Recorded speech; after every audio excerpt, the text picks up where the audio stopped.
Саламатсыздарбы? Бүгүн сиздер менен мен Шархан Айдарова. Биздин бүгүнкү көрсөтүүбүз күндөгүдөй студияда эмес, бүгүн адаттагыдан тышкары кереметтүү тоо койнунда олтурабыз.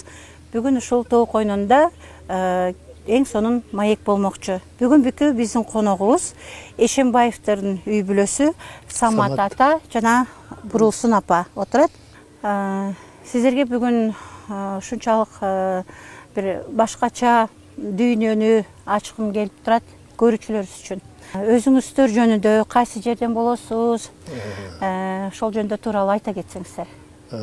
Эми биз бул Кыргызстандын Токтогул району деген, ошонун ичинде Тоолук деген бир кереметтүү айыл жерлер бар. Биз ошол Тоолук айылынан болобуз.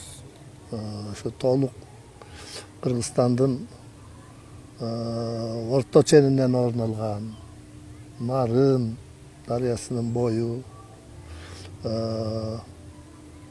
Сусамыр кыркатоолорунун алдында жайгашкан, тоонун арасындагы ушундай бир кооз кереметтүү жер, кереметтүү ушу жерде жашаган айыл Тоолук айылы деп аталат. Ушундай суроо бергим келип турат. Балалыгыңыз кайсы жылдарга туш келди? Ошол кездеги, ошол мезгилдеги окуялар жөнүндө балалыгыңыз кездеги айта кетсеңиз. Эми менин балалык кезим ушул Тоолук айылында эсимде калган жерлер ошо 50-жылдан кийинкилер менин эсимде. Биз атабыз ушул мал чарбасында иштеген адам болгон. Ошондуктан мен ушул мал чарбасында иштеп, ойноп жүрүп, ошол жерде чоңойдук, мал бактык дегендей атабыз менен кошо. Эми Кыргызстандын жайлоосу, кыштоосу баардыгы биздин көз алдыда, ошол айылдагы жерлер.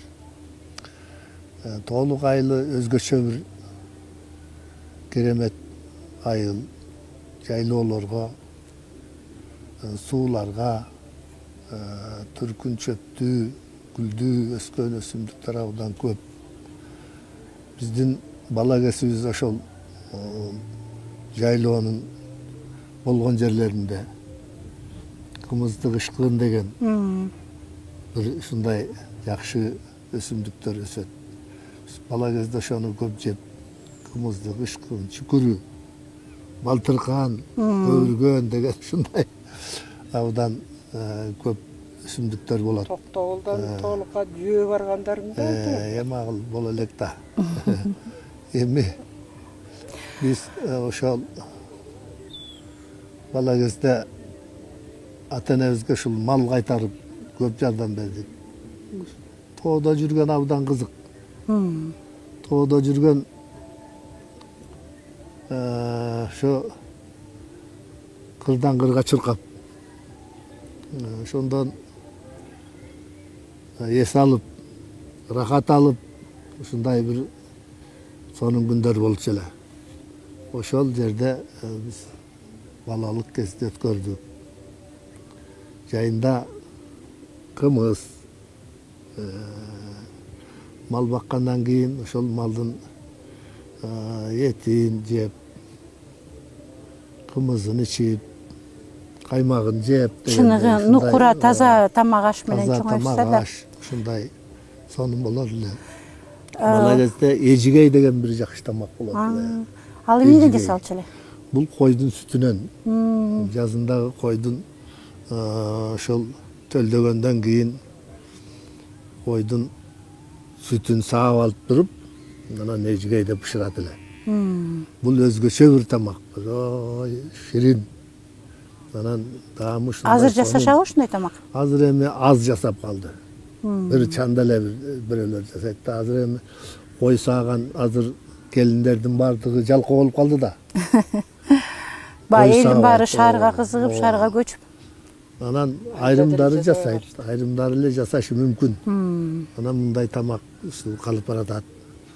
Анан көбүнчө эми биз ушул айран, сүт, кымыз менен чоңойдук да, каймак менен. Ошол бала кез ушундай бир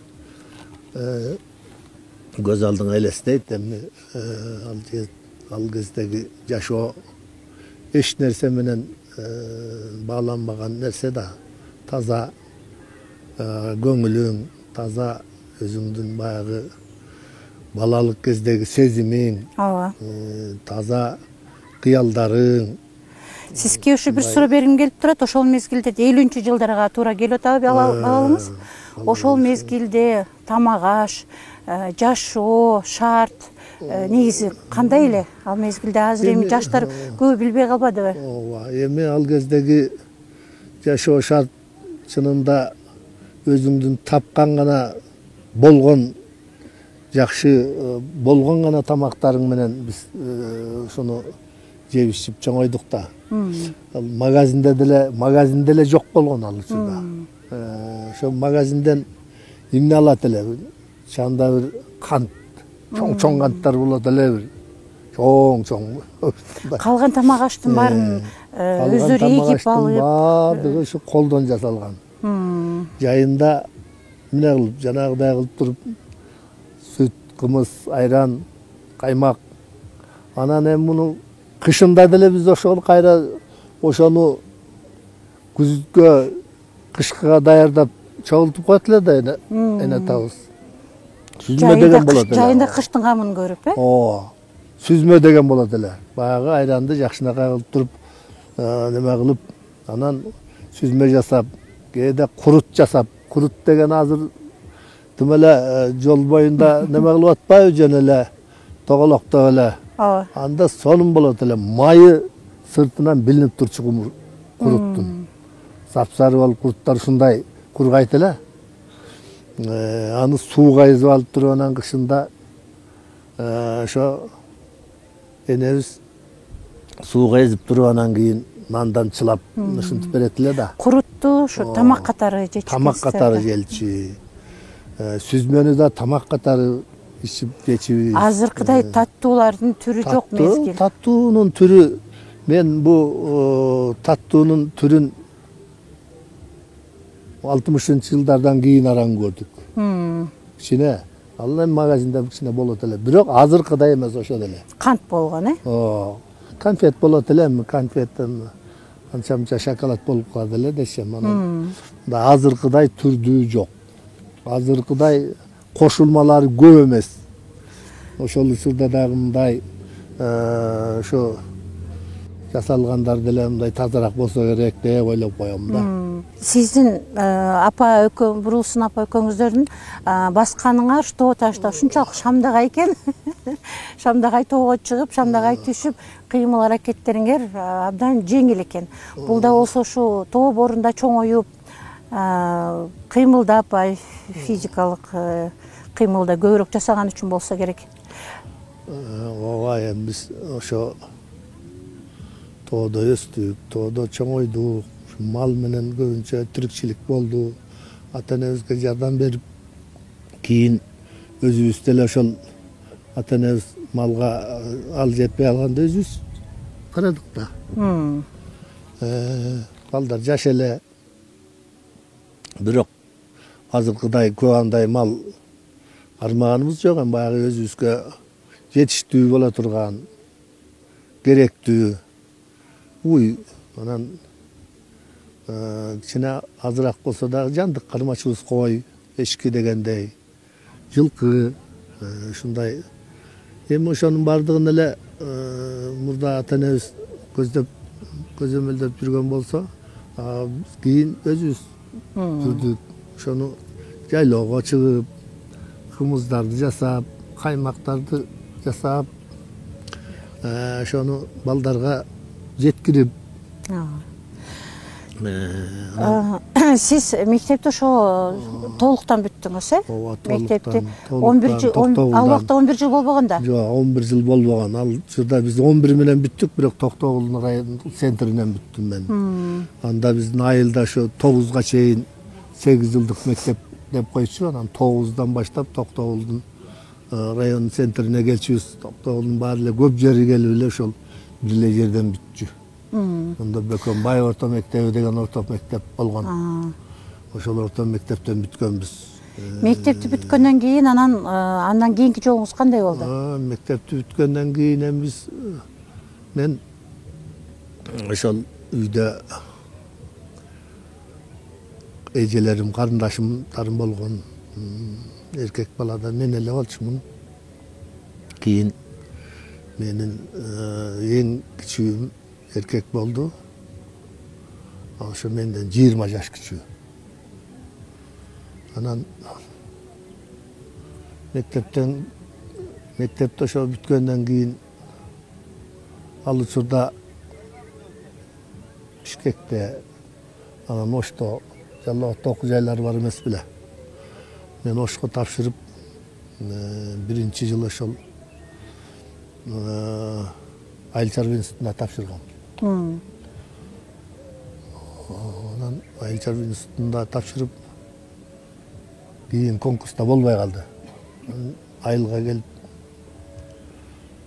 шаарга иштесек деле болмогон. Шаарда мен шартым анча маселе да. Ата-энем кары киши болчу. Үйгө жардам берсек, ата-энеге деп эле анан айылга келдим. Айылга келсем ошол анда мектепте пионер вожатый деген орун болот эле. Ошо айтып калышты, ушу иштебейсиңби, окусаң кийин окуп каласың деп. Анан ошол мектепке кирип эле иштеп калдым мен. 11 класс бүткөн эле жыл кайра иштеп калдым да. Пионер вожатый болуп. Пионер вожатый болуп жүрдүм. Анан заочный окууга туура келди, анан кийин заочный. Заочный кайсы окуу жайда окудуңуз? Университетти бүттүм. Бишкекте. Бишкектен. Анан аны бүткөндөн кийин иштеп деле жүрдүм, мен окуп деле жүрдүм да. Экөөнү бир эле анан эмгек стажы ошол 64-жылдан башталып калды да. 64-жылдан баштап эмгек стажы 70-жылы бүттүм. 70-жылы бүтүп, ошо мектепти иштеп, дара эле ошо мектепти бүтө элегинде эле мен ошо жерде бир 6 классы бар мектеп бар эле, ошондо завушкола деп койчу, ошонун башчысы болуп иштедим. Анан жогорку жайым бүткөндөн кийин эле өзү коңшу айылыбыз бар, Саргамыш деген. 72-жылы ошол жерде орто мектеп болгон. Ошол орто мектепке окуу бөлүмүнүн башчысы деп коет, завуч деп коет. Орто мектепке завуч болуп келдим. Ошол жерде 5 жыл иштедик. Ага чейин балдарыбыз ошол жерден Сиз ошондо 3 балалуу болчубуз. Өзүбүздүн айылда. Биякка келип дагы 2 балалуу болдук. Сиз ошондо университетти бүтүп анан үйлөндүңүзбү? Же окуп атыппы? Университетти бүтө элек деле үйлөндүм мен. Бүтө элек үйлөнүп. Ошондо бурул чаап экөөңүздөр кандайча таанышып, кантип үйлөнүп калдыңыз? Айылда көрүп жүргөнбүз, анан бул өзү байкап жүрүптүр да. Бурул чаап жактырып жүргөн экен да. Байкап жүрүптүр да ушул эле кишиге, ушул эле балага турмушка чыгып алсам десе керек, анан мен оюмду айтып калсам бул макул деп калды, ошо менен турмуш куруп калдык. Кудайга шүгүр. Жакшы. 7 балалуу болдук, 8 балалуу болдук. Ошентип таанышып үйлөндүк. Анан бала чакалуу болдук дегендей. Балдарыбыз ошол ата-энебиз чоңойтtu. Өзүбүздүн колунда жүрдү. Ошол Саргамыштан иштеп кайра айылга келдик. Ата-энебиз кары кишилер өтө карып жумушка жарабай бараткан убак болчу. Ошондо эмгек жолуңуз биринчи айылдан башталыптыр айылдан да. баштаган. Дали айылда эле жүрдүм.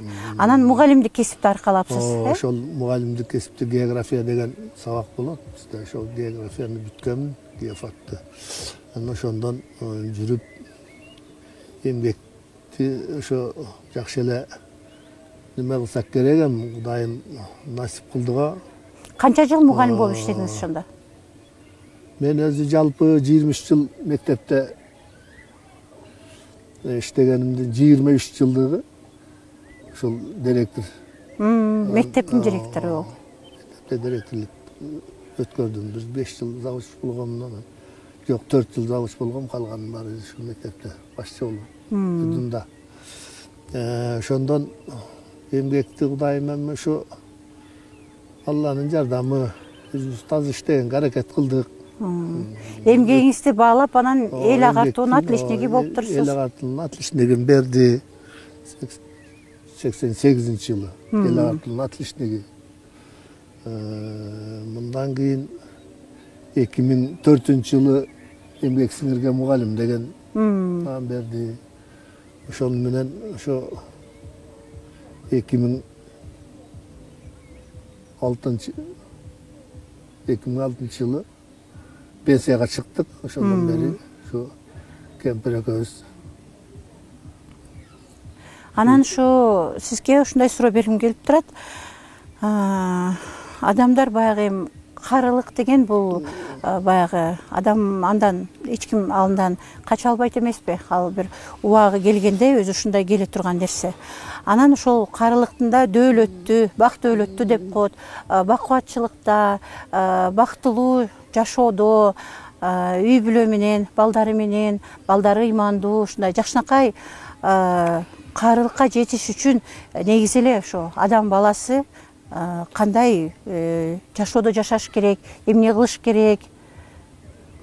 Ошону айтып койсоңуз. Эми жашоодо ушундай көп багыттар деле болуп кетет да. Ошо жашоодо жакшы жашаш үчүн өзүңдүн үй бүлөң, бала чагаң, ата энең дегендей, ушулардын баардыгы мындай бирдей багытта болуп, ошондо акыйкаттуулук, адилеттүүлүк болсо үй бүлөдө дагы. Анан ошо жакшы болот го дейм. Ошо биз балдарыбыз баары эле ошо ал учурда окуган мезгилде окушту. Жогорку билимдүү болду. Экөө гана окубай калды, себеби мына 2000-жылдан кийин, 93-жылдан кийин Союз бөлүндү. Анан чарба, элге чарба болуп кетти да. Айыл чарбасына малды кармап жашайсыңбы, жерди иштетип жашайсыңбы дегендей болуп.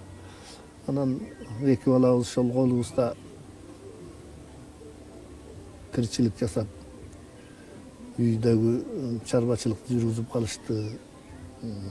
Биз да жардам кылып калдык.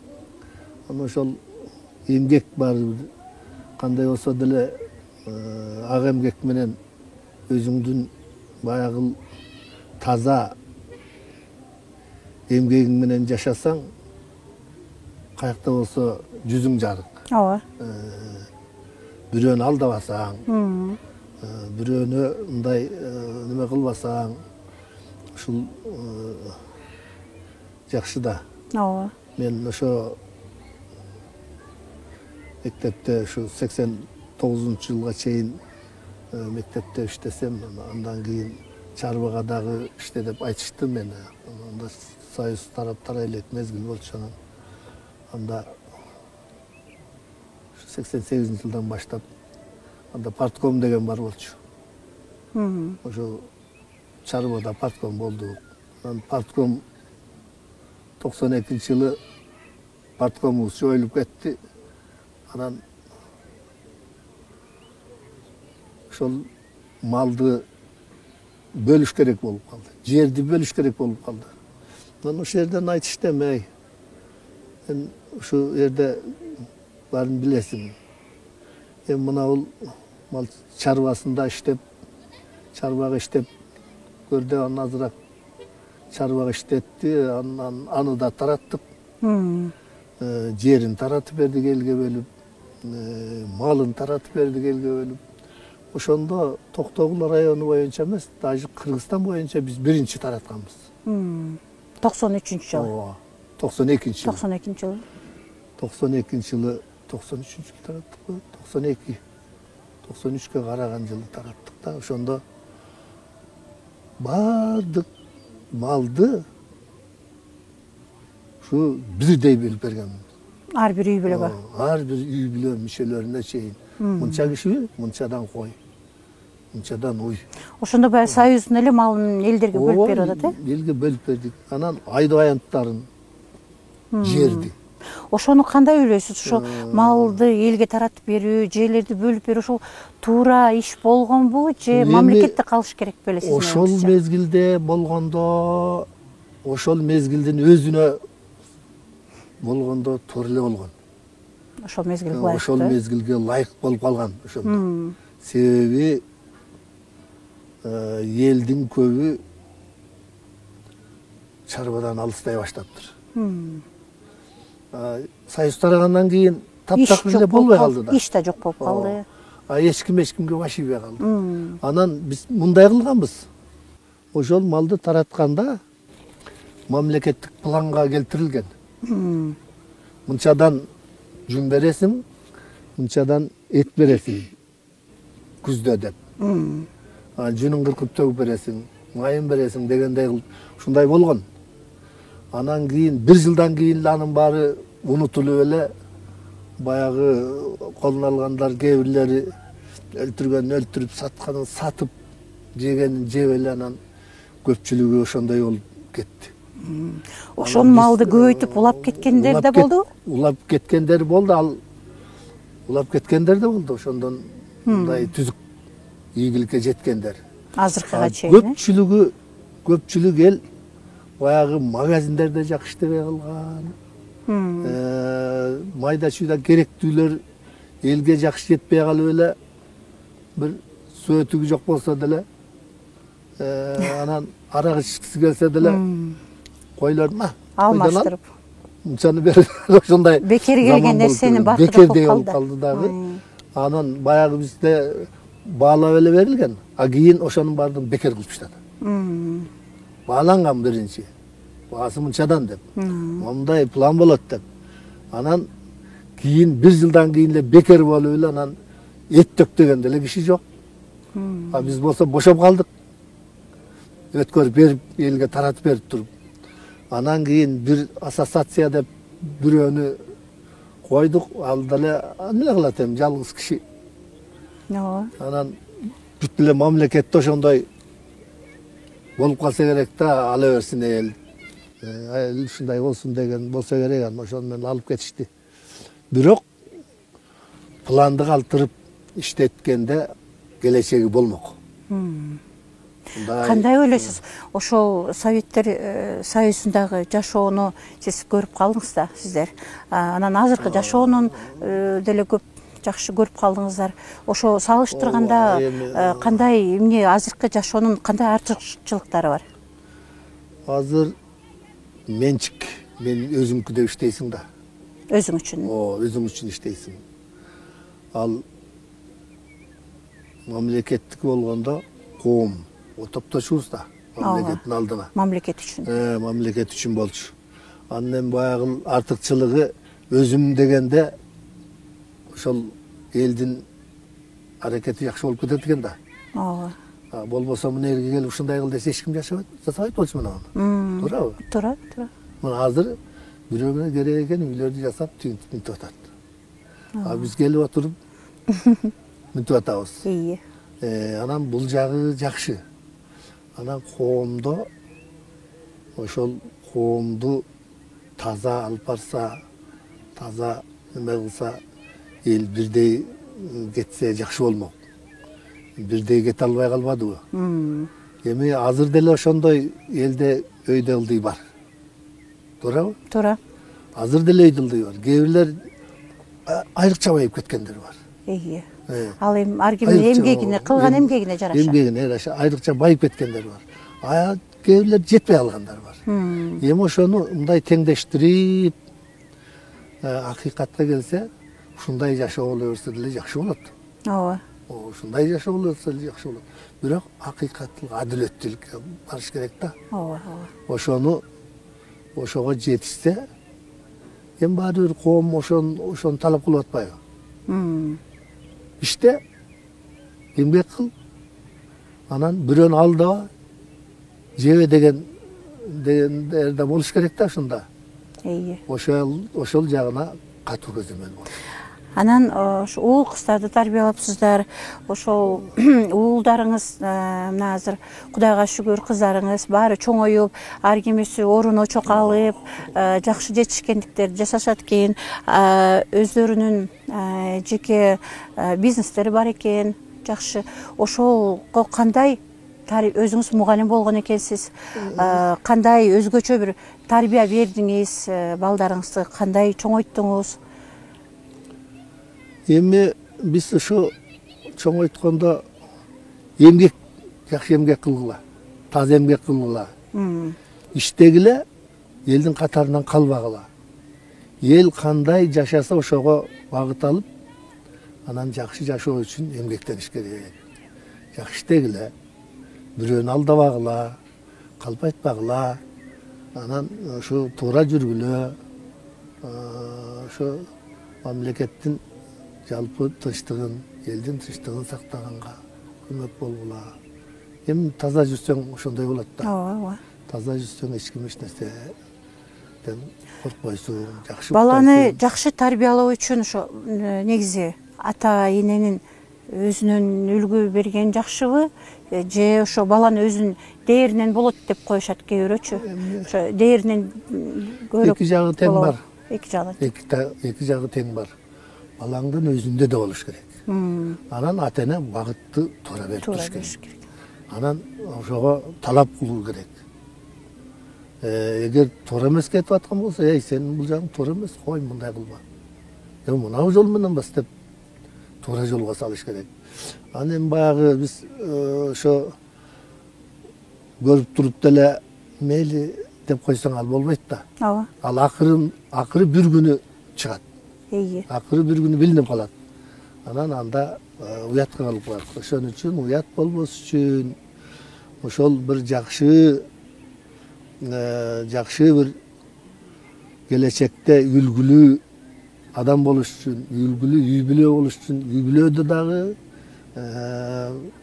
баардык мүчөлөрү бирдей ойлонуп, ошол бирдей атанын, эненин сөзүн угуп, ошол ата эне менен мындай ой пикири бирдей болсо жакшы болот го деп ойлойм да.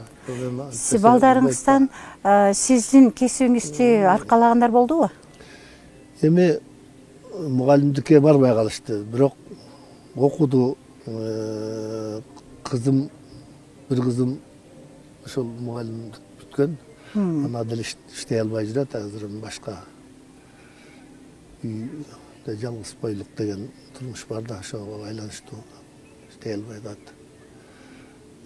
Бирок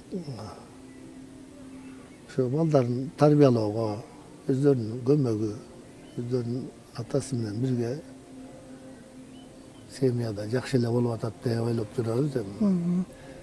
Эң жакшысы эмгек менен алек да. Ооба. Балдар эмгек. Эркек балдарыбыз деле ошол эмгеги менен алек, кыздарыбыз деле ошол эмгек менен алек. Ошону иштеп жүрүшөт. Жаман эмес деп ойлойм. Орточо жашоо бар. Аракет кандай болсо ошондой аракетте жашап атат. Анан сизге дагы бир суроо. Азыркы мезгилде ошо айрыкча ошо акыркы мезгилде да ушунчалык үй бүлөлөрдө зордук, зомбулук деген нерселер күчөп кетти. Үй бүлөлөр тез эле үйлөнүп, кайра ажырашып, жашоону ушундай жеңил карап калышты. Анан могу акыркы болуп аткан окуялар жанагы аялдарына зомбулук көрсөтүп, уруп өлтүрүп койгондор да болуп атат. Эмнеден ушул себеп, эмне кайсы себептен ушундай болуп атат деп ойлойсуз? Эми үй бүлөнү мындай алып караганда жанагындай тарбиянын кой берилишине мындай бир жөн эле контроль жок. Тарбия берүүдө, ошол үй бүлөлөрдө. Болбосо эң жаман жолдорго барып атпайбы? Аны угуп атабыз дечи, мынандай немелерден чыгып калып атат. Кыздарына ушундай мамиле жасаган, аялдарына ушундай мамиле жасаган. Мунун баардыгы жоопкерчиликтин жоктугу болуп атат го дейм. Жоопкерчилик болуп, анан катуу ошонун үстүндө тарбиялык иш жүргүзүш керек да. Ооба. Тарбиялык иш жүргүзүш керек. Ал өкмөттүн мойнунда. Анан өкмөттө тим койсо, үй бүлөдө да ошондой боло берсе, ал күчөп адам жасабаган иштерди жасап коюп атышат. Мындай туура эмес. Өкмөт тарабынан жалпы идеология болуш керек. Анан жанагындай айтып атпайсыңарбы? Эң туура суроо берилип атат. Жанагы тияк бияка кетип, алыс жактарга барып, айрыкча мына бул жаш жетелек кыздар көбүрөөк кетип калган. Эми ал жерге барганда алардын баарын эле сонун эле өзүнүн ата энесиндей мындай болуп аткан жок да. Ооба. Аны кызмат берсе берип аткандар. А бирок көпчүлүгүнө ал жерден жакшы тарбия ала албай калат. Менин оюмча. Ата энеден алыста жүрүп, алыста жүрөт. Анан ар кандай жагдайлар болот. Анан ошондой жагдайларда жаш да. Ар кандайга кирип кетиши мүмкүн. Же болбосо бир кордукка калып калышы мүмкүн. Мен өзүмдүн оюмда бул эми ошол ата эне мындай эркек балдардыго мейли, анан мындай үй бүлөлүү болуп калган адамдардыго мейли, анан жанагыдай жап-жаш кыздарды жиберип туруп анан кийин кайра бирөөгө доо кыла бериш. Бирөө мынтпей кой, антпей кой деш туура эмес. Туура эмес. Аны үй бүлө куруп алып, же болбосо жакшынакай кылып, мына илгери биз угуп калдык, угуп жүрчүбүз, эми кыздарды үйүнөн чыгарган эмес. Үйүнөн чыгарган эмес. Адеп деген бир жакшы кыргыздын сөзү бар. Адептүүлүктү сактабаса болбойт. Адеп керек. Ошон үчүн адеп болсо, ата эне мындай жоопкерчилик кылбай, ошону ийин кое бербей эле жакшынакай кылып неме кылса, анан ал жерге барганда кандай кылыш керек? Бирден кетип атат, экиден кетип атат. Бул бир коом болуп түзүп алып туруп барса бир жөн. Өзүнчө бир коом болуп барса. Анан жалгыз барса, атиги арабтарды биз ушунча неме дейбиз, арабтар деле андай эле жакшы көрө бербейт. Аларды сонун кылып эле бөпөлөп карабайт да. Ооба. Ошон үчүн Европада деле ошондой, Европада эми кичине маданияты бар деп ойлойм го, аларда. Сиз ушу айтсаңыз, ата катары негизи кыздарды кандай тарбиялаган туура? Кыз кишини негизи эркелетип, өзгөчө атанын мээримин көргөн кыздар бактылуу болот деп айтышат да. Анан ушу негизи сиз ата катары кыздарыңызды кандай тарбияладыңыз? Кыз кишиге ушу кандай мамиле керек үй бүлөдө дегенимде? Кыз кишиге мына 40 жерден тыюу деп койгон кыргыз. Жалаң үй бүлөдө эмес. Анан бу кыздарды биз эми окуттук, жибердик, окугансын эми келечекте турмушунда мындай кыйналбай жашасын деп. А бирок биз өзүнчө кое бергенибиз жок. Шаарга жибергенде шаарда балдарыбыз турду, ошол жерде болду, ошол жерден окуп бүткөндөн кийин анан турмушка бердик. Ошондо деле биздин өзүбүз менен мындай байланышып, тааныган билгендер болуп калды. ошо турмушка чыгарда. Анан жакшы эле деп ойлоп атабыз, эми ошол балдар деле кызыбыз деле ошо бири бири менен ынтымак, бала чакасын карап, ошондой биз айткан тарбиядай эле болуп атат. Ооба. Демек кыз кишиге өзгөчө кароо керек экен да, кысым эмес, бирок кароо керек. Кароо керек. Ал кызга мына ата-эне айтпаса, ата-эне кое бербесе, ата-эне жиберип жүрбөсө кыз өзү деле кете албайт да. Ооба.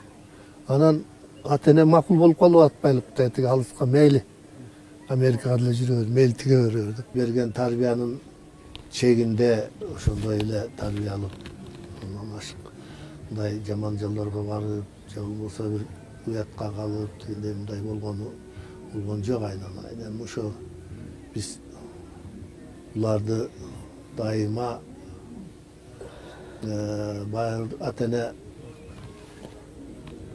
аралашып жүрбөсөң деле жүрөгүң менен сезип, анан жүрөгүң менен мындай байкап турасың да, кимиси кандай болуп атат. Эми ошондо биз негизинен алганда балдар ошо тарбиянын эле чегинде өстү. Ар бири үй бүлөсүндө ошо ынтымак, анан абийирин сакташ, бир туугандардын ортосунда деле сый керек. Башка эл менен кандай мамиле болсо, бир туугандарда деле ошондой жакшы мамиле болуш керек. Ошондойго жетип, ошондойду ушу колго алып жүрүшөт. Эми анан Кудайга шүгүр айланайын. Эми ушу балдарга биз, кыздарга ошондой тарбияны берип келсек, балдарга деле ошондой айтабыз. Балдарыңыздын ичинен өзгөчө жакыны, өзгөчө жакшы көргөн балаңыз барбы? Бар эле, жакшы мен үчүн. Бардык балдарым эле жакшы. Булар мындай улуу катары, мен өзүм ошо улуу балама дагы балдарды чогултуп алып айткам. Эй балам, эми мына мен 80-дин алдында турам. Мындан ары кандай, канча жаш болот, ал Алланын колундагы нерсе. Мына инилериңди, бир туугандарыңды, алардын балдарын баарын ушул көзөмөлгө алып, ошолорго ылайыктуу, шарттуу жумуштарда жалпы уюштуруп, чогуу жүрүп, чогуу болсун. Сенин көзөмөлүңдө сен жоопкерчисиң, улуусу катары деп, мен ошол улуу балама ишеним берип айткам. Башкаларына деле ошондой оюмду айтам. Мына агаңар эмне десе ошондой туура багыт айтып атса, ошону туура кабыл алып, ошону аткарып, ошондой чогуу болгула, бирликтүү болгула, ынтымактуу болгула деген. Эми кыздарым айланайын, кыздарыма жана тиги болот айтып атпайбы, кызга 40 жерден тыюу деген туура эле сөз деп. Эми ошо кыздарды тарбиялоодо бир туугандын, ата-эненин мааниси абдан чоң. Ошол кандай болсо дагы бир тууган күйөт. Ата-эне күйөт. Уят болсо да ошолор ошо уят болот. Ошон үчүн кыздарга дагы ушундай бир тууганчылык мамилени жасап, анын кандай бир шарттуу жумушу болот. Ошого көмөктөшө турган шарт болот. Ошонун кыздын баягы төркүн катары ошол бир туугандары колдоо кыла турган шарт болот. Каралашып. Ошонун бардыгында ушул бир туугандар чогуу болгону туура деп эсептейм. Анан кыздын 40 чачы улуу дейт эмеспи ошону? Кыздын 40 чачы улуу дегени, эми кыздын 40 чачы улук деп илгертен калган сөз бул. Кызды ошол улуу деген, кызды сыйлагыла деген. Бул биздин кыргызда өзгөчө, кызга өзгөчө болгон мамиле. Өзгөчө мамиле да бул. Кыздын 40 чачы дегени, ал 40 чачы эле эмес да. Ошол кыздын 40 чачуулук деп койгон. Төрт Кыз күнгө болгондон келсе, кийин 4 күнгө ооба, төргө отургузуп 4 күнгө келсе. отургуш керек. Аны келгенде сыйлаш керек. Тигил жагында да өзүнүн үйлөрүндө деле сыйлаш керек баары бир. Ошон үчүн кызды şu 40 чачуулук кызды сыйлагыла, кызды урматтагыла. Зомбулук кылбай. Сөз келтирбегиле. Ооба. Ошонун намысын коргогула деп ушундай үйрөткөн да ата-эне. Ооба. Кыз деген улутту улантуучу кыз болот эмеспи? Улантуучу кыз мына ошол тууганды арттырып атат. Ооба. Мына алабыкка барып ошол үйдө ожаяктын тукумун улап атат. Ооба. Туурабы? А биздин деле ошондой. Кыздарыбыз бирөө Баткенге чыкты. Ал деле ошондой баягы тукумду алыска болсо дагы таратып, ошо алысты жакын кылып атат. Ошол кандай болсо дагы Баткенге жумушуң болмок эмес да, кызың болбосо барбайт элең да. Барасың, сыйын көрөсүң. Алардын ошондой Баткенден куда күткөн экенсиздер да. Ачылова деген эжегиңер таанып белеңер? Ошонун баласы Адам деген бар. Булар менен жолдош болуш керек эле. Ошо Адам деп болуп калчу элем. Ошонун келинчеги. Демек сиздин жашоодогу принцибиңиз азыркы көпчүлүк айтып калат эмеспи? Баягы кызга 40 үйдөн тыюу деп эле кыздарды ушунчалык баягы тыйып ар жерден жаман сөз тийгизип коюп атышат. Демек тескерисинче кыргыздын улуулугу боюнча илгерки ата бабалардан калган салт боюнча кызы тескерисинче сыйлап, 40 чачуулуу деп төргө отургузуп, жакшы тарбия берсе, улутубуз жакшы жака өзгөрөт экен да, сиздин көз карашыңыз боюнча. Ана айтып атпайсыңарбы? Кызды төргө отургуз керек деп. Ооба. Кызды кайсы кыргыз киргизбей койгон? Жок, андай эмес. Кызды атайын келгенде чакырып келип,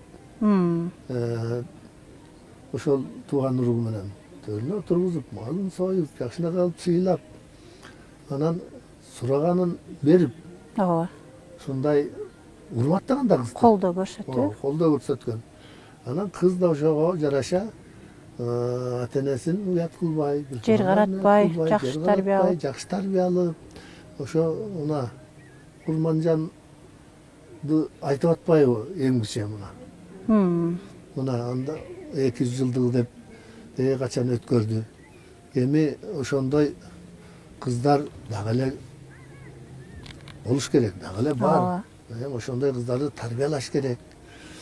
Ошентип мына кыздарды баалап, анын намысына шек келтирбей, анын ошо келечекте бир жакшы үй бүлөнүн жетектеп кетишкенине ошо көмөктөш тарбия берип, окутуп, ата-эне, бир туугандар дагы ошондой болуш керек.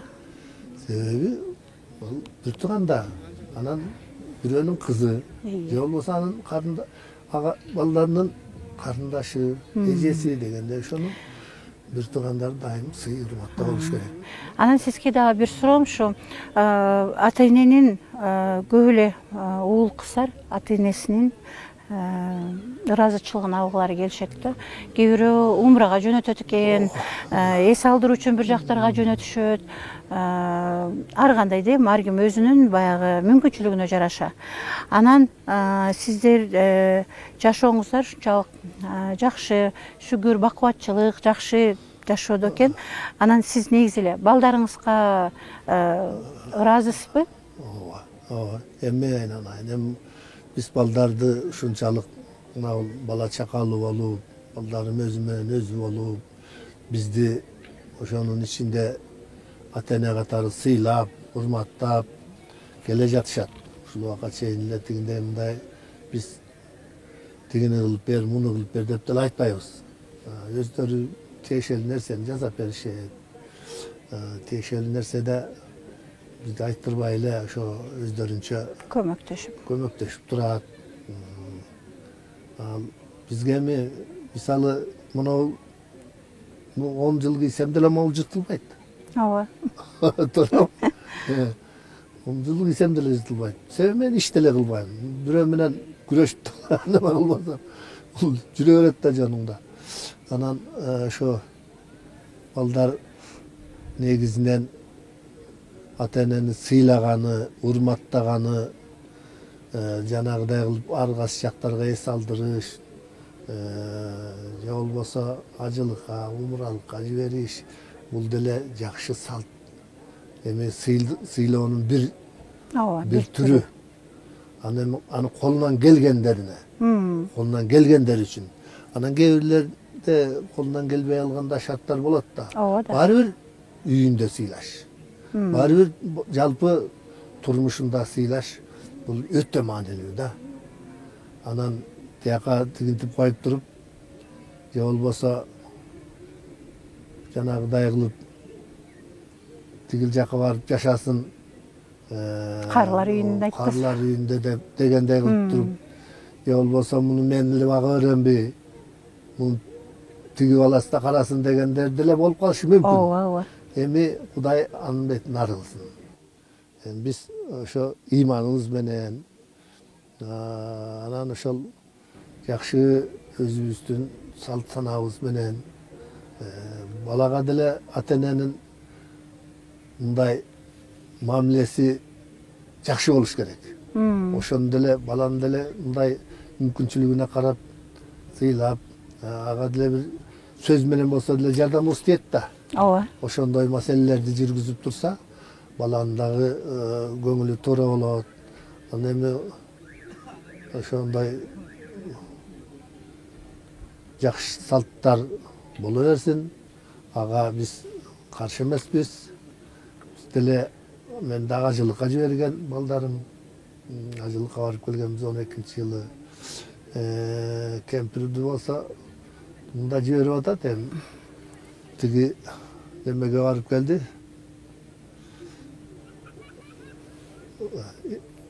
Египетке. Эми ошол кыргыздын салты, кыргыздын наркы, кыргыздын ошо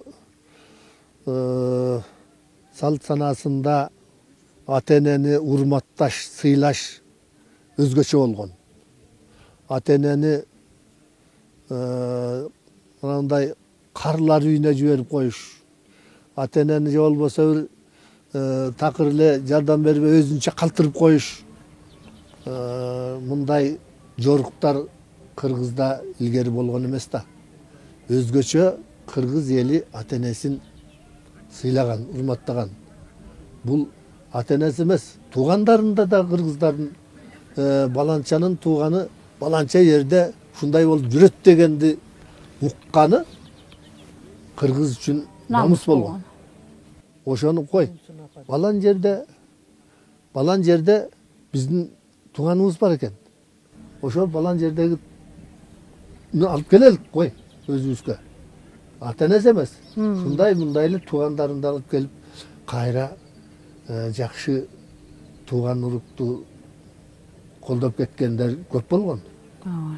Эми ушундай болсун. Биз балдарым эми ушу жалпы эле балдарыбызга балдарыма ыраазыбыз. Жалпы кыргыз балдары биздин балдарыбыз.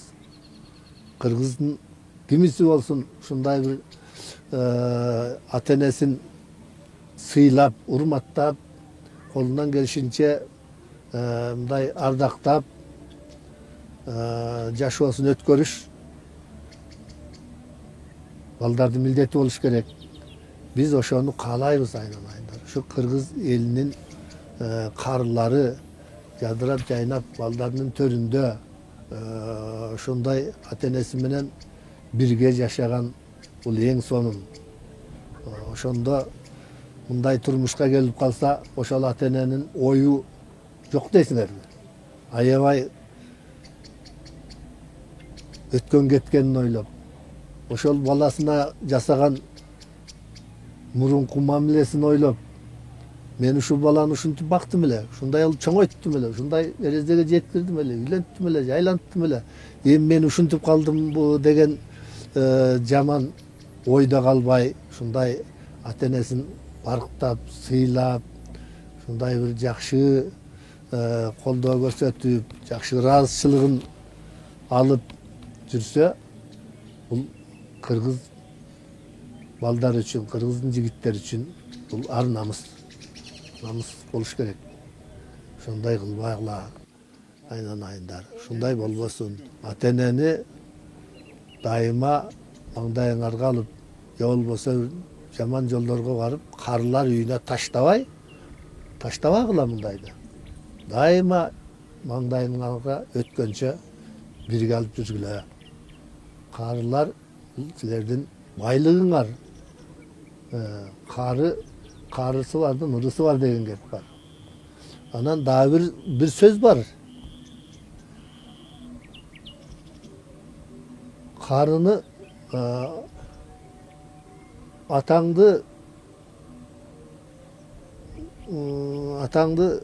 өлгөндө 6 күн ардактап мындай көмгөнгө чейин өткөрүш керек экен. Илгери ушундай да болгон экен. Ошол дагы баланын ата-энеге болгон сый-урматы да. Ата-эненин дагы арбагы ыраазы болуп кетсин деген. Ушундай эми. Бурулчу апа, сизге ушундай суроо бергим келип турат.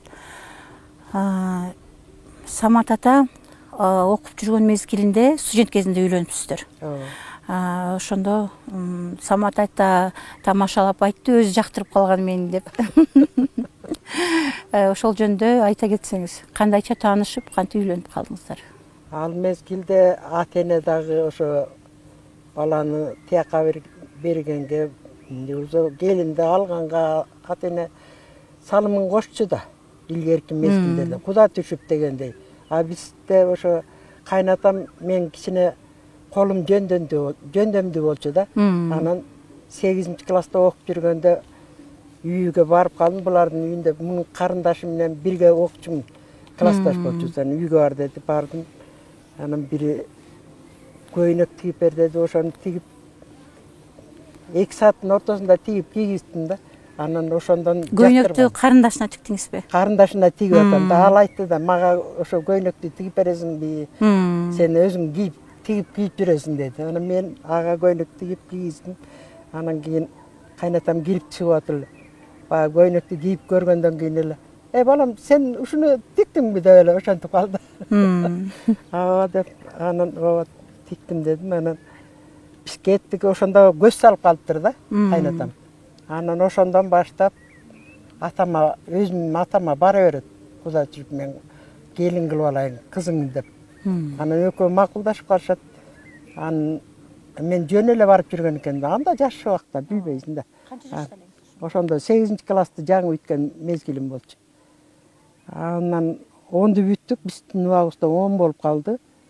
Анан куда түшүп, коюшуптур. Кийин мен окуп барайын десем, атам болгон жок. Анын үстүнө мен өзүм энем оорукчал эле, анан энеңер оорукчал болсо сен окууга кетип калып, анан кайдан издеп жүрөм сени, алыс жака кетип каласың деп. Анан кийин мен бияка куда бирөө түшүп атат. Мен макул болуп койдум деди. Анан анда мында келип аны сүйлөшүп калдык. Ошо менен аны жактырышып үйлөнүпсүздөр. Жакшы. Кыргызча эле кол менен ошо азыркыдай ак көйнөк кийип, куда түшүп үйдөн узатканда. Биздин салт санаасы менен эле кыргызча. Жакшы салт менен. Жакшы салт менен. Андан кийин биздин айылда антип кол менен узаткандар чанда болду. Мен ошо биринчи болдум деп ойлоп койдум да өзүм.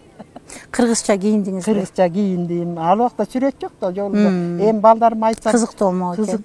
Кыздарым айтып калат, ошондо сүрөткө түшүп койбойт белең дейт. Сүрөтчү жок болсо кайтып. Анан ата экөөңүздөр үйлөнгөндөн кийин ата окуптур. Сиз өзүңүздү үй бүлөгө арнаган турбайсызбы? Балдарга, кайната кайнеңизге. Барганда эле үйдө карыган кайненем, кайнатам болуп калды. Анын апасы да бар. Үчөө, мындайча айтканда, 3 карыган киши болуп калды да. Анан майда бала чака болуп калды. Ауышка айтып атпайбы? Менден 20 жаш кичүү деп. Инисин. Ал ошо 2 жаштагы бала болчу да мен барганда. Анан ошондон баштап эле балдар өзүбүздүн балдар бүт майда 1 жаштан 2 жаштан эле төрөлүп калды. Анан ошолор менен алек болуп жүрүп эле анан түйшүк менен мен окубай деле иштебей деле калдым. Анын ортосунда оорукчан да болуп калдым. Ошо менен балдар менен алек үйдөгү түйшүктү мен көтөрүп калдым да. Кайненеңиз менен мамилеңиз жакшы болгонбу? Сиз көп жыл ошо кайненеңизден 30 жыл жашадым. Чогуу эле жашадык. Кайнатам деле ошо өзүнүн баласындай көрүп, кызындай көрүп эле аларга деле мен өзүмдүн атам, энем катары мамиле жасап, андай катуу чырпырыбыз болгон жок. Ал кайненем дагы өзүнүн баласындай көрчү. Мен дагы ошо өзүнүн кызындай болуп, кийим кечени өзүм тигип кийгизип, эки жакка басканда, кайненеме ээрчитип жүрчүмүн.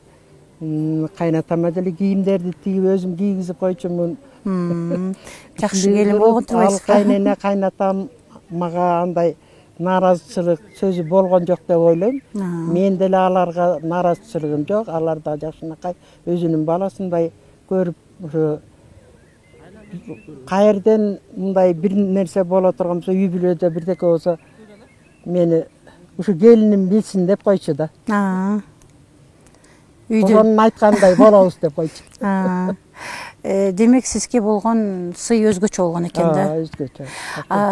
Өзүңүз кийин келиндүү болдуңуз. Өзүңүздүн келиңиз менен кандай болду мамилеңиз? Мен өзүм келиндериме деле келиндик кылып, баягы кыргызда сөз бар го.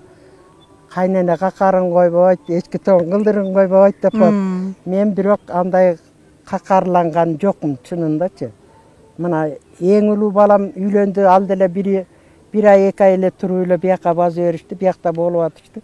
Бирок мындай кайненелик, мындай тигиндей мындай деген сөз көзүбүз болгон жок. Бири-бирибизге сый урмат, чоң келиним деле. Андан кийинки келиндерим баары эле ошо сый урмат менен эле жүрөбүз деп ойлойм. Азыркы келиндерим деле ошо кызымдай эле көрөм. Азыр небере келин күтүп калдым, небере келиндерим менен курдаш. Жакшы экен да. Анан азыр негизи жашоодо, азыркы жашоодо ар кандай зордук зомбулуктар болуп атат. Аялдарга карата эркектер тарабынан үй бүлөлөрдө ажырашуулар көп, үйлөнүп эле тез эле ажырашып, үй бүлөлүк баалуулуктар жок болуп бараткандай да. Ошо үй бүлөнү жакшы сактап калыш үчүн, ынтымактуу болуш үчүн, жакшы балдар тарбиялаш үчүн негизи аял киши кандай болуш керек? Аял киши ошо үй бүлөнү сактаган. Мен да ошо жанагы кыздарды көрүнгөн жака жиберишип, акча таап келдик. Келиндерди ар кайсы жака жиберишип, негизинен эркек балдар үй бүлөнү багыш керек да. Азыр биздин балдарда кичине намыс жокпу деп ойлоп коем да өзүм. Же болбосо үй бүлөнүн акчаны таап келип, ошо балдар багып, эки жака чыгарбай, үйдөгү киргилик ошо аял кишинин эмеси да, милдети да. Анан ошолорду ошондой бекем үй бүлө кармаш үчүн балдарыбыз акыл эстүү болуш керек, күчтүү болуш керек, намыстуу болуш керек. Алардын намысы жок болсо, аялдарын ар кайсы жака кой берип, өздөрү үйдө отурса, аялдар ар кайсы жакта жүрсө, бирде оор турмушту көрөт, бирде жеңил турмушту көрөт. Анан ошого жараша бузулуп, ар кандай жаман иштерге барып, жанагы ажырашуулар ошондон болуп атат да. Аны өздөрү жибербейт дагы, кайта үйдө отуруп алып, сен тиякта жүрдүң, биякта жүрдүң деген кеп сөздүн баарын ошондон чогултушат. Анан кийин уруш талаш көп болот. Азыр мен көп көрүп алып, аябай зээним кейт да чындыгында. Ошо балдарыбыз эки жака үй бүлөсүн жакшынакай бакса, ушу айылда деле, ушу Кыргызстаныбызда деле иштер толтура эле толуп атпайбы? Иш деген эмен талаадан иштебей эле, ушу өзүбүздүн аймагыбыздан иштеп эле, өзүбүздүн өлкөбүздө жакшы жашаса болот да. Демек ушу мисалы үчүн балдарым бирөөсү да, кыздарым дагы башка жака жөнөткөн жокпуз да. Алышка көздүң андай принципти бекем кармайбыз да. Демек сиздин айтууңуз боюнча үй бүлөдөгү ынтымакты сакташ көбүнчө ушу эркектен башталат экен да, туурабы? Эркек үй бүлөсүн жакшы бакса, аял кишини муктаж кылдырбаса эч нерсеге, аял өз милдетин, үйдөгү өз жумушун жасайт, балдарын жакшы тарбиялайт. Анан ошондой үй бүлөдө араздашуу, жанагындай урушуп, ажырашып кетүү, чыр-чатак деген болбойт экен деп. Демек баш аты ушу эркектен экен да, туурабы? Эркектен.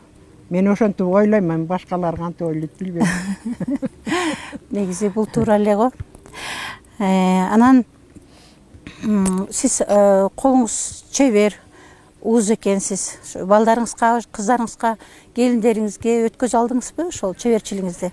Чеберчилигимди ошо бир небере кызым кичине улап жүрөт. Ошол өзү көйнөк сөйнөк, аны муну өзүнө керектүү немени тегет. Мен ошо чеберчилигим ошо айтып атпайбы, мектепте окуп жүргөндө эле өзүм көйнөгүмдү өзүм кийип, анан айылда төшөнчү орунчу биз убакта жок болгондо, анан азыркыдай килемдер толтура эмес болчу. Анан колунан келгендер шырдак жасап, алагеш жасап төшөчү. Ошолорду мен өзүм колум менен жазачымын. Өзүм апам да кичине жамча жазачы. Анан ошого жармакташып жүрүп көп нерсени өзүм да өстөштүрүп кеттим да. Шырдак жазачымын, кийимдин түрлөрүн тикчимин, тумакка чейин. Анан азыркы дубленка деп атышпайбы, ал терини иштетип, балдарга териден дубленканы кыргызча жазап берчимин. Азыр эми тикпейсиз да? Азыр эми тикпей калдым да. Жолубузду. Анан ушу кайнене менен келиндин мамилеси жакшы болуш үчүн эмне кылыш керек? Кайненеден кандай мамиле болуш керек келинге, келинден кайненеге кандай мамиле болуш керек? Эми келинге жумшак мамиле жасаш керек. Баарын эле эненин курсагынан эле үйрөнүп түшпөйт да, баардык оокаттын баарын кылып. Ооба. Ошону өзүң жасаган, өзүң көңүлүңдөй жасаган оокатты мен мындай жаза, тигиндей жаза, муну мындай кыл, андай кыл деп жол көрсөтүп, анан жакшы сөз менен, дароо эле тескери катуу сөз менен айтпай, ал баланын да жүрөгү ооруйт да. Ал деле ата энесинин колунда шалчаңдап, эркелеп ойноп жүргөн кыз да, ошо келип кайта башка үй бүлөгө көнүш асман менен жердей да. А биздин балдарыбыз деле ошо бирөөнү жетелеп келип атат. Ошо жетелеп келген баланы эле кагып силке берсек, анан ал да жүрөгү ооруйт да. Ал да көңүлү калат. Анан мен ошо келиндерим кандай баалайт билбейм. Мен өзүм ошо жумшак эле мамиле жасап, өздөрүн оюна коюп, анан колуман келгенин үйрөтүп, мындай кыл, андай кыл. Ошентип эле тарбияладык деп ойлойм. Демек келинди ушу жаңы келгенден эле жакшы тарбияга салып, эне катары мамиле кылып, эне катары ошентип өзүңө тарбиялап алыш керек экен да, жакшы бүлө кылып. Өзүңүн балаңдай көрүп эле жакшы жумшак мамиле жасасаң, анда жүрөгү жибейт. Ооба. Анан эне, ата эне негизи балдардын баарын жакшы көрөт да. Канча баласы болсо деле. Анан бирок кээде айтып калышат, канча бала болсо деле арасынан бирөөнү өзгөчө жакшы көрөт ата эне депчи. Сизде да барбы ошондой? Эми өзгөчө жакшы көрөм деп деле неметпейм, баарын эле жакшы көрөм. Бирок балдарыңдын ичинде баары тегиз болуп, бирөө кемчил болуп калса, ошого жүрөгүң ооруп турат. Бирөө ооруп калса, ошого жүрөгүң ооруп турат. Анан Кудай келегейин тегиз кылып, өзү оокаттарын өздөрү кылып, бала чакасын өздөрү жашынакай эл катары оокат тиргилигин жүргүзүп турса, баарын эле жүрөгүң жылып эле, эзилип эле турасың балаңды. Анан ушу ата энеми ыраазы кылайын деп балдар абдан аракет кылышат да, ар түрлүү жол менен. Анан сиз негизи ошо балдарыңызга ыраазысызбы? Мен балдарыма ошо өздөрү тың оокат кылып атканына, ар кимиси өз жолун таап турганына, өздөрү бала чакасын күтүп, небере чөбүрө күтүп, Кудайга шүгүр жакшы жашоосун жүргүзүп атканына, мен тияка апар, бияка апар, мен ошону элчилеп барбай калдым деп аларга мен нааразычылыгым жок. Балдарымдын ошо өз оокаттарын өздөрү тың кылып отурганына, кыздарым да, күйөө балдарым да баарына өз үй бүлөлөрүн ынтымакта кармап отурганына мен ошого ыраазымын. Ынтымакты кармаганына ыраазымын да баарынын. Сиздер менен жаңы эле тоо боруна чыгып, эс алып отуруп келдик. Анан азыр ушундай суроо келип атат. Жашоодо ар бир адамдын өзүнүн кыялы болот экен, максаты болот экен алдыга койгон. Ушул 80 жашка таяп калыпсыздар. Ушул жашка чейинки ойлонгон максаттарыңыз, пландарыңыздар болгондур. Ошол нерсеңиздер ишке аштыбы? Эми биз ушу жашоодо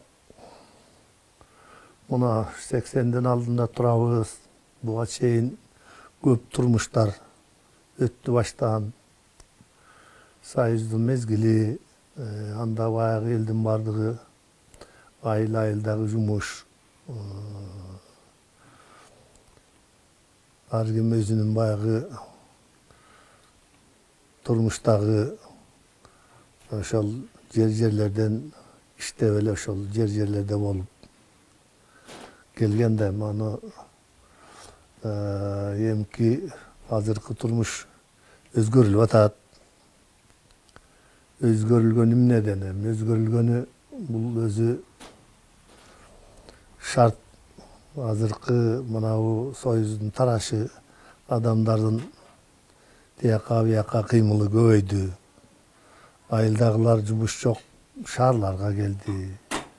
Шаарлардан ушу жумуш менен иштешип, бала чагасын багып, үй жайлы болуп, ушул жерде көп иштер ушул жерде болуп калды.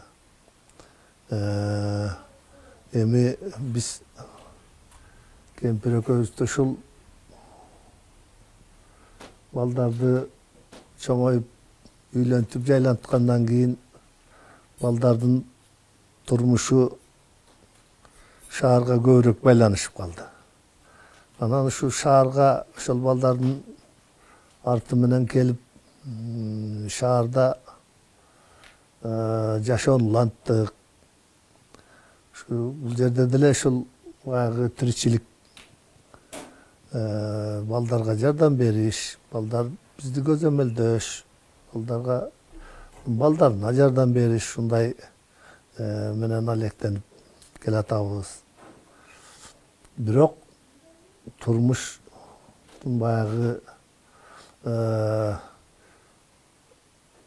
мындай өзгөрүлгөнү менен баягы эле кыргыздын биз нарык маселе менен келатабыз. Балдарыбыз деле ошол өзүбүздүн ойдогудай, өзүбүздүн ошол максат тилектерибиз менен ушундай эле ишке ашырып, ар ким өзүнүн эле тиричилигин жакшы үй бүлөсүн, ата-энесин караганга ушундай туура болот го деп ошол менен ушул жакта жашап атабыз азыр күндө. Балалык кыялдарыңыз, максаттарыңыз ишке аштыбы? Балалык кыялдар эми ошо ишке аштык десе болот. Себеби биз балдарды өстүрдүк, чоңойттук, үйлөнттүк, жайланттык. Өкмөт мамлекеттик ишин иштеп, андан деле абир жакшы болду. Жетишкендиктер болду. Эл алдында ошол сый-урматка татыктуу болдук. Эл менен ошо дайыма байланышыбыз, эл менен байланышыбыз алдында ушул уят болбогудай элге жакшы саламыбыз менен, жакшы пикирибиз менен дайыма ушинтип келгенбиз, дагы эле ошондойбуз. Ошо рахмат, эми балдарыбыз ушинтип эле турса, балдар эми балдарын жакшы тарбиялап, ошол биздин шартыбызда ошо элдин алдында уят болбогондой балдарын тарбиялап, үйлүү жайлуу кылып, кудай сөөк күтүп, булар дагы эми ошолордун сый-урматына татыктуу болушу эле аман жүрсө деген ойбуз. Биз негизинен ушу балдарыбыздын өзүбүздүн оюбузду ушу ишке ашырдык десек болот. Себеби ушундай бир гана сәл маселе ушул ден соолукка байланыштуу. Балдарыбыздын кээ бирлери кичине ооруп, кичине эми жакшы болуп келатат. Ага деле Кудайга шүгүр деп отурабыз, эми жакшы болуп калса экен деп. Ушундай эми. Келгенде эле байкадым ушу үйүңүздөрдө комуз илинип турат экен. Өзүңүз да бош убактарда колго алып, күү чертип калат экенсиз. Чоң аталарым чоң комуз чолгон деп айттыңыз. Анан эми баягы аккан арыктан суу агат дейт. Күү чертип мүмкүн экөөңүздөр чогурдап береттерсиз. Ушул мезгилге чейин ушу көп турмушту басып өттүк. Тең туштар, жолдоштор менен чогуу жүрдүк. Дагы эле чогуу келатабыз. Эми айтарыбыз ошол айылдаштарыбыз, тең туштарыбыз, бирге өскөн достор, жолдоштор баардыгыңар ушундай бир аманчылыкта, ден соолук болуп, бала чаканын, эл журттун сыйырматында болуп, жакшы турсаңар биз баардыгыбыз кубанычта болобуз. Жакшы туруп, жакшы жүрөлүк. Силерге чын жүрөктөн, чын ыкласымдан айта турганым ушул айнанайын жолдошторум, туугандарым, бир туугандарым, эми ушу бир өскөн, бир жүргөн, бир жашаган эл, жер бул өтө мындай күчтүү сезимди жаратат, дайыма ошону эңсетет, ошону менен бирге жүргүн келет, сүйлөшкүн келет дегендей баардык тең туштар, бир туугандар, жора жолдоштор баардыгыңарга куда сөөктөр, айнанайын берем. Ушундай жашта келип, биз эми силер менен дайыма сыймыктанып бир жүрөбүз. Дайым чогуу бололук, бир бололук дегендей. Рахмат силерге деп айткым келет да. Кыргыйык бактык бөбөлөр, кыздарды таптык өкөлөп, кызматын көрсөк болдумин, кыздардын кызын жетелеп. Улар куштактык бөбөлөп, улду таптык өкөлөп, урбатын көрсөк болдумин, улдун улун жетелеп. Сөз бар эмес беле?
Биздин Кыргызстанда деле көп жетишкендик болуп атат. Мына садыр болгону жакшы эле жылыштар болуп атат деп ойлоп атам.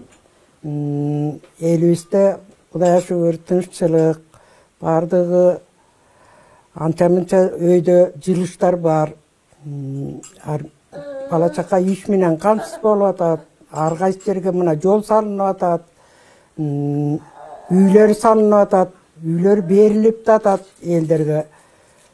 Колунда жокторго жакшы эле жардамды көп эле берип атат. Мен ошон үчүн ошо садырга ыраазычылыгым билдирип коеюн деп, анан ошонун ичинде мына менин кызым 6-класста окуган кызым бар. Ошо кызымдын кичине өнөрүн көрсөтүп коеюн дедим. Тиги садырдын сүрөтүн тарттыргам өзүм. Ажоонун сүрөтүн тарт деп. Садыр балам, ошо элге жакшылыкты көп жасап атасың, ошо жакшылыгың, ийгилигин көрүп, өзүң дагы элдерге ошо эл үчүн кам көрүп атасың, бардыгыңарга өзүң менен бирге иштешип аткан иштешкендериңе жолуңду жакшы көрсөтүп атасың. Айылда эл жұрт ошо сенин сүрөтүңдү көрүп, телефондан ар кандай жасаган иштериңди угуп, көрүшүп, ошого ыраазы, биз да ыраазыбыз.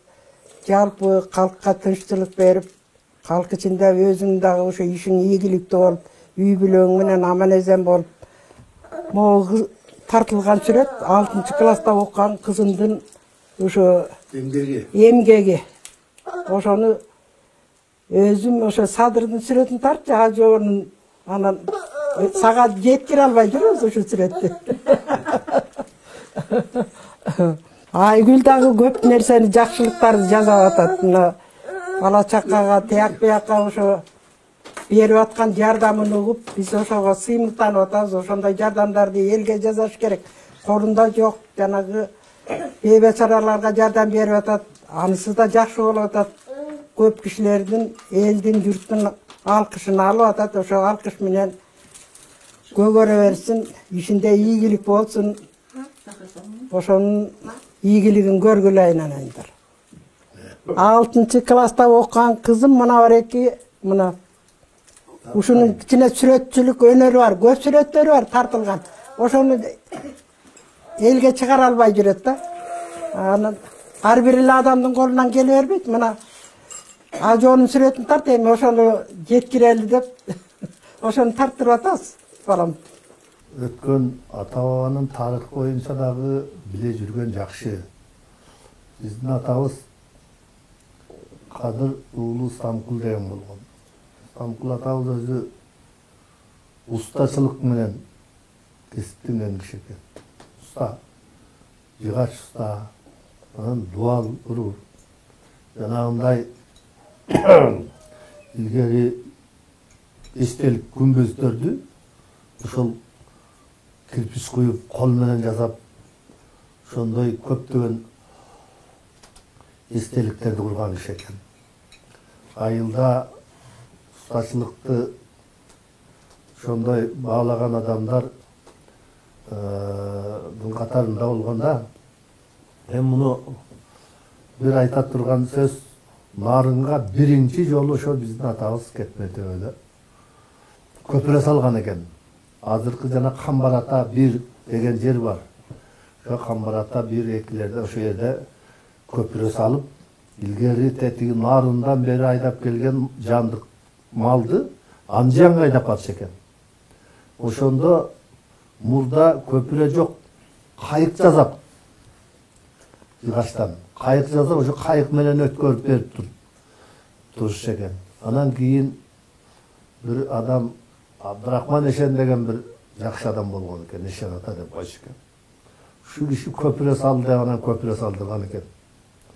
Көпүрө салып, баягы көпүрөнүн эки баш жагын көтөрүп, анан жыгачтарды сундуруп, тиягынан биягынан жакындатып туруп, анан үстүнө жыгачтарын коет да, устун жыгачтарын. Ошондо 3-чү жыгачы кем болуп калган экен. 3-чү жыгачы кем болуп калып, ага эми кыска жыгач болбойт. Узун терек. Ошол жерде мазар деген терек болгон экен. Анан эми ушуну бирөөнү алалык деп ошондой сөз болот экен, Эшен ата, ушуну бирөөнү кыйгыла деп. Анан мен атам, кыйбайсың балам ушунду. Жок ата, мен мазар теректи кыя албайм дептир. Анан өзү барып ошол мазар теректин түбүнө барып туруп Куран окуп, анан сураган экен да, өзүнүн оюнда. Анан кайра келип анан эми кыйгыла балам деп, апкел немени балтаны деп өзү бир 4-5 чаап ис салып берип туруп, эми кыя бергиле. Мунун ээси ак көңүл экен, берди дептир. Терек берди көпүрөгө деп. Анан ошол көпүрөгө ошол теректин бирин кыйып салып, анан көпүрөнү бүткөнчө кыш түшүп кетет экен. Кыш түшүп, муздар агып, шыргалаңдап калат да, ошол шыргалаң муздар агып, анан кайыкты байлап койгон кайыкты мурда кайык менен өтүп нары бери өйүскө чыгып турчу экен да, өйүскө. Байлаган жерден үзүлүп suga agızıp ketip anан agıp jöröp kalat eken kayık. Eşen ata oşo kanday kılış керек, bunu karmay albayt. Kodağının ben atam aytkan eken de Moldu İstanbul bu kayığa ketet koyayım. Kanday kılabız degende. At bolsa men düşeyinem, düşüp göreyim, hareket kılayın deptir. Al bozatты мен деп байланып турган жакшы бозаты бар экен, анан ошону токулгасын алып эле анан бүгөнү салып туруп ошо алдынан тозуп чыга турган болуп анан сууга кирет экен да. Жылаң ашы станцияны эле. Анан алдынан барып тозуп агы шүдейлепти эле жаныбар ушундай акылдуу кыйнат экен.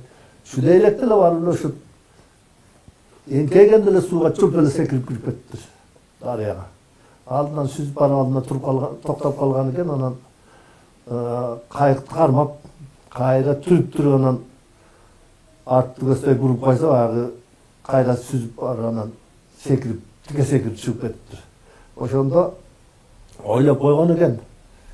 Ушул атты Эшен ата мен акыма ушул атты эле берсе болду деп. Başka albayt elem деп. Анан кургатып кийим кечесин кийип неме кылгандан кийин анан Молду İstanbul bu бозатка жүгөн салып алыңыз дептир. Жарыкты коюңуз, мен сиздин атыңызды алмак болом, албайм дептир. Жок ал сиздики болуп калды, ал дептир. Анан ошон менен бозатты берген экен, ал киши ошо атабыз минип жүргөн дейт. Ошентип ушундай чоң дарыяга көпүрө салып, анан ошол эмгегинде ошо Эшен ата да касиеттүү киши экен. Ошого чейин балалуу болбой жүрүптүр чоң атабыз. 40-тан ашып калганга чейин. Анан бата берген экен. Молду İstanbul кел, мен сага батам берейин деп. Эмдик жылы ушул малга чейин эркек уулду бол. Атын Эшенбай коесуң дептир. Анан ошо айткандай эле кийинки жылда эркек уулду болуп, биздин атабыздын аты Эшенбай, ошол Абдырахман Эшен ата койгон ат менен ушул көп бала чакалы болду атабыз дагы. Анын балдары биз дагы көп бала чакалы болду. Шундай турмушта келе жатабыз. Мына эми тарыхта балдар, кийинки балдар биле жүрсө жакшы болот го деп атам да, ушуну биздин атабыздын тарыхы да ушундай өткөн экен. Бул атасын эле мактап атат, мен да атамды мактап койбойм. Балдарым ошо биле жүрсүн деп, мен дагы ошо байдын тукуму экенмин. Чоң атабыз бай болуп, ошо биздин айылда токтогул өрөөнү боюнча негизинен жылкылуу бай болгон экен да. 1000ге чейин жылкысы болгон деп элдер айтышат. Мен өзүм көрө албай калдым. Атам ошо кулакка тартылып анан кийин келип анан кайтыш болгон экен. Менин өзүмдүн атам чоң атабыз бай болгон. Андан кийин өзүмдүн атам ошо атасы бай болгон учурда 15 жаштагы экен. Анан ошо тияка бияка кулакка тартып жүргөндө коркуп калган экен. Алтындары бар экен, бир жерге көмгөн. Ошону биз өлгөнгө чейин айтпай бизге. Ушу өлөргө жакын кичине четин чыгарып айтып атпайбы, баланча жерде эле деп. Аны эч ким билбей калды да. Ошо боюнча калып кетти. Аны коркуп калган да. Коркуп калып, милиция тигиндей мындай дегенде эле балдарын эч жака бастырбай эле коркуп турчу өзү. Кудайга шүгүр жакшы эле мына бала чака өнгөн жерден өнүп чыгат, аккан судан аккан арыктан суу агат дегендей мына жаман эмес. Мына жээндери дагы жакшы, Кудайга шүгүр өздөрүнүн окатына тың болду. Ата-бабабыз ушундай иштерман киши болгон экен. Кайнатам деле мына өзүмдүн атам деле ошондой иш менен алектенген, бирөөгө жамандык кылбаган, өзү эмгеги менен окат кылган адамдар экен. Күжүрмөндүк менен ошо күжүрмөндүк балдарына деле ошондой небере чөбөрөлөрүнө ошондой чыгып, ошону менен окат кылып атышат. Шүгүр жакшылык. боло берсин. Эми ошо мынау чөбөрөлөрүбүз деле Кудайга шүгүр ошо жакшылык менен ошолордун тартиптүү нускалуу жердин уругу дегендей болуп жүрүшсө экен деп биз ошондой өзүбүздүн бала чакага ушу сөзүбүздү айтып отурабыз. Эми ошо жакшы жүргүлө, жакшы тургула, бирөөнүн эмгегин алдап жебегиле, ар кимдин өз мээнетиңер менен оокат кылгыла. Элге мындай колунда жокторго жакшылыгыңарды жазагыла, колунда жок эместерге деле жакшылыгыңарды жазагыла. Кыянатты кылбай жүргүлө деп адилеттүүлүккө, ак мээнети менен оокат кылганга тарбиябызды ошондой берип жатабыз. Көрүүчүлөргө, эл жериме баарына ушу тынччылык, калкка тынччылык берсе, эл жеримде да тынччылык болсо деп, бала чакам өмүрлүү болуп, ошолор ошо эли менен, журту менен аман болушсун. Кайсы жерде болсун ошо бала чака өнүп өссүн, кыргыз эли өнүп өссүн. Жалпы Кыргызстанда тынччылык болуп, эл жер өнүгө берсин, өркүнүп өсө берсин. Ошо эми мына жакшылык замандар болуп келатат. Мындан дагы жакшы өркүндөй берсин. Кыргызстанда фабрика, заводдор курулсун, ар кандай жетишкендиктер болсун. Бала чака ошолор менен иш менен алек болушуп, ошо аман жүрүшсүн. Калкка тынччылык берсин. Жалпы эл журтума дагы салам. Ошо айылым тынч, жаным тынч деген кеп бар. Ошо айылыбыз тынчтыкта бала чака өнүп өсүп жакшы жашасын. Жалпыга салам. Балдарыңар ушундай жакшы болсун, тарбиялуу болсун, акыйкаттуу болсун, адилеттүү болгула. Силер дагы эл үчүн көп иштейсиңер. Ел үчүн иштеген адам адилеттүү, акыйкаттуу болуш керек. Анан ошондо баардыгы жакшы болот. Рахмат айналайын.